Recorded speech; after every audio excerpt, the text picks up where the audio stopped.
Most air museums are a wonderful educational experience where people of all ages can appreciate the marvel of flight.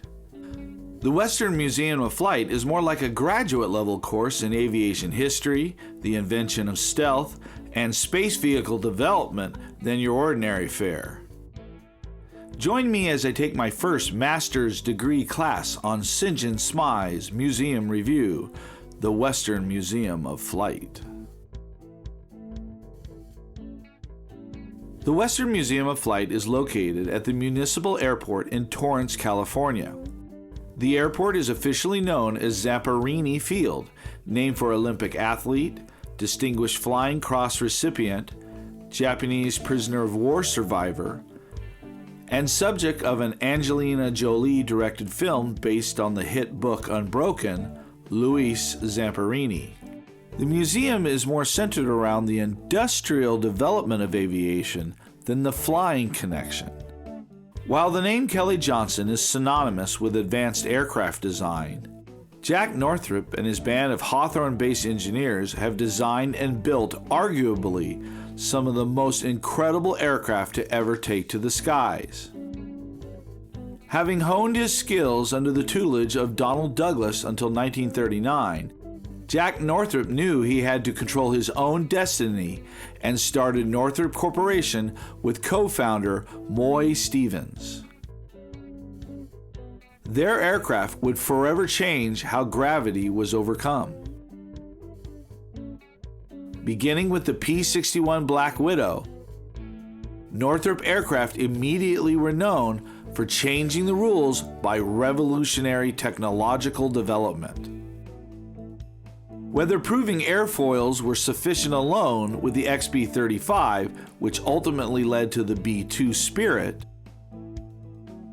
or proving that a low-cost alternative like the F-5 can meet multiple military requirements, Northrop has always been a critical piece of the United States military-industrial complex. The people who run the Western Museum of Flight have done their best to make a fitting testimony to this truly remarkable man and his company. What this place really is the Alexandria's library for early aerospace technology development. Hours are not enough in order to digest the individual displays, much less do a cursory browse of the library. If you are an unimpaired human being between the ages of 5 and dead, and fail to learn something after visiting the Western Museum of Flight, you are a loser. Sorry, it had to be said. From pictures and graphs to data analysis that is mind-numbing, this place bombards you with learning opportunities. A gorgeous T-38, NASA No. 1, was brought out for the Veterans event held earlier that morning. Being a NASA original chase plane, especially one with such a designation, it was a perfect example of how special the collection is and why it was quite an honor to have this type of close access. The other of the two aircraft brought out for display was the Hawker Siddeley Harrier.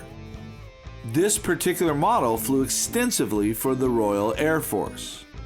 On loan from the California Science Center, the aircraft retains its last markings when it was transferred to the Royal Navy for parts reclamation. Although this is a static display, only the titanium blast plates are fake, and like most static-only displays, lacks the original Pegasus Mark 303 engine. Hard to argue that this isn't a work of art. If you're an aeronautical engineering enthusiast, this may be your holy grail. Never have I seen the number of and variation in theme of lifting bodies assembled in one location. Anyone familiar with Colonel Steve Austin will immediately recognize the $6 million spacecraft. The museum had many such unique displays.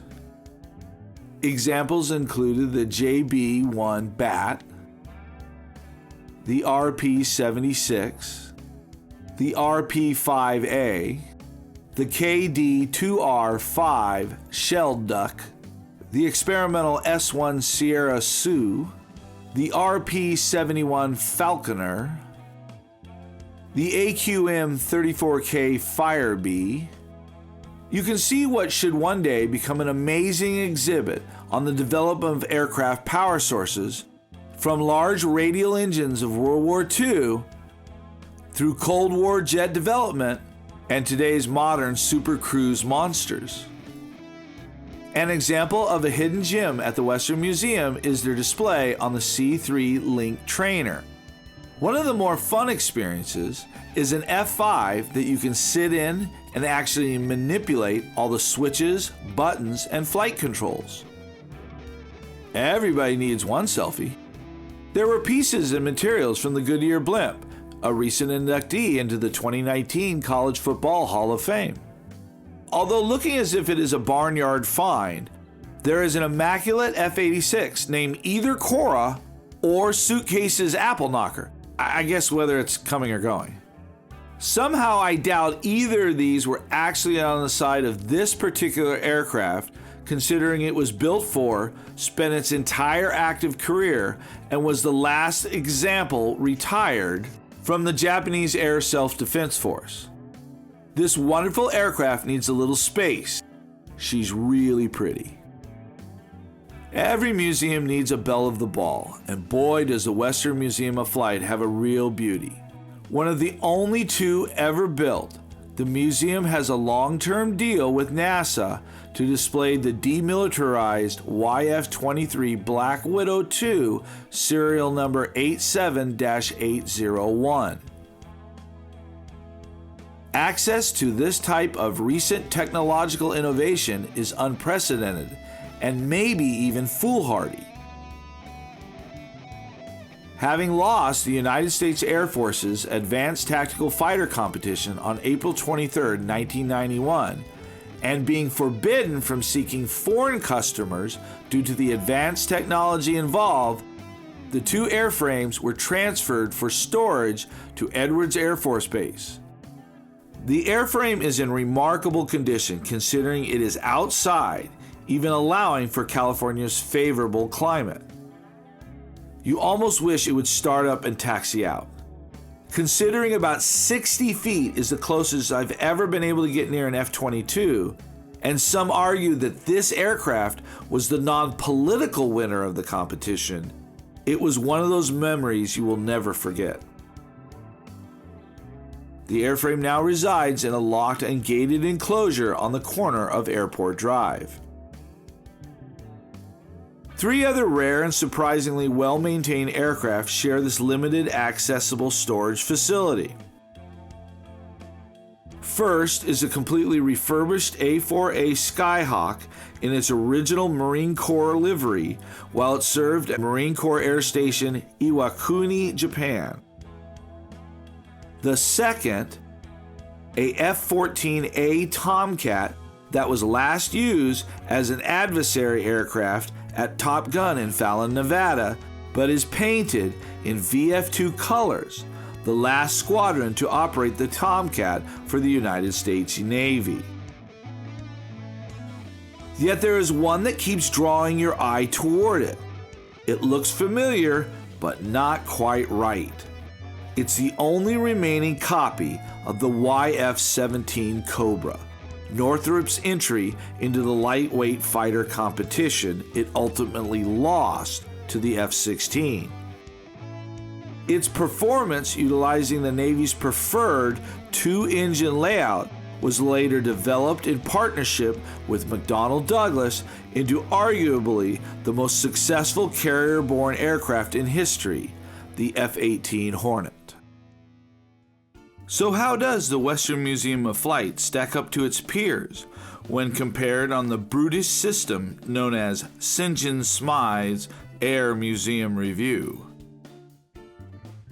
For logistics, 1 3/4 out of 5. The harsh rating is made with some regret, mainly because some issues are beyond the control of the museum, but still a reality that can't be ignored. The biggest issue is the location of Zamperini Field. There is no time that the museum is open that traffic is palatable. It's an hour in and an hour out before you hit the major traffic on the freeways. The access restrictions to the Corralled 5 make it a crapshoot on whether you even get to visit these incredible displays. The quality of the exhibits and the importance of the story is not served well by the museum in its present form. Static displays, 3 out of 5. When considering what you are able to see and its one-of-the-kind nature of almost every static display, why not a 5? Simple. Not enough full-size static displays. What there is amazing and very much worth the hassle if you want to see truly groundbreaking achievements in aviation history. But the museum's undeniable quality cannot hide its lack of quantity. Uniqueness, 5 out of 5. This is a wonderful young tree with fruit that has never been tasted before. For the life of me, I don't know why some billionaire doesn't come in and take this museum to what it should be. It's a no-brainer.